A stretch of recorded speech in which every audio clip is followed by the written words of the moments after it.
The final person who gives us a broader and clearer picture of God's face or form is the prophet Enoch. But who was Enoch, and why was he so special to God?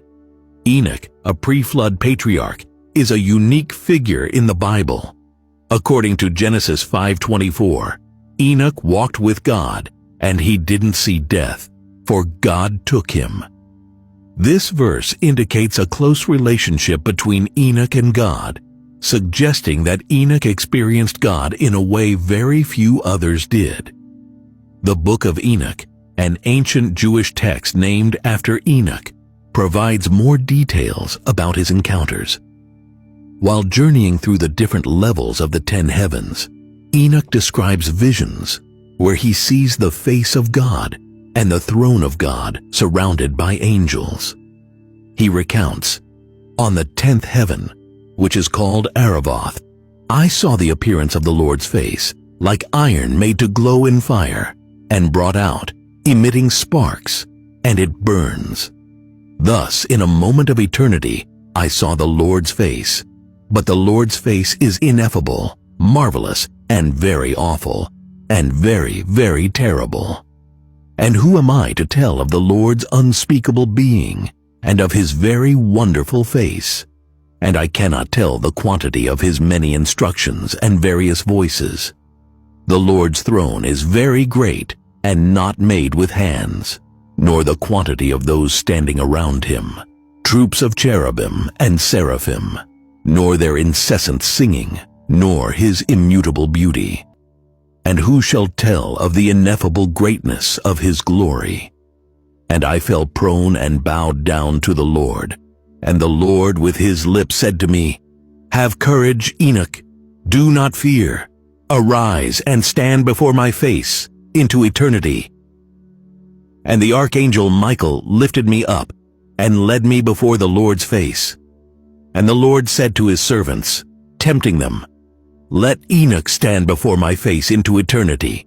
And the glorious ones bowed down to the Lord and said, Let Enoch go according to your word. And the Lord said to Michael, Go and take Enoch out of his earthly garments, anoint him with my sweet ointment, and put him into the garments of my glory. And Michael did as the Lord told him. He anointed me and dressed me, and the appearance of that ointment is more than the great light, and its smell is mild, shining like the sun's ray. I looked at myself, and I was like one of his glorious ones. And the Lord summoned one of his archangels named Pravuil, whose knowledge was quicker in wisdom than the other archangels, who wrote all the deeds of the Lord.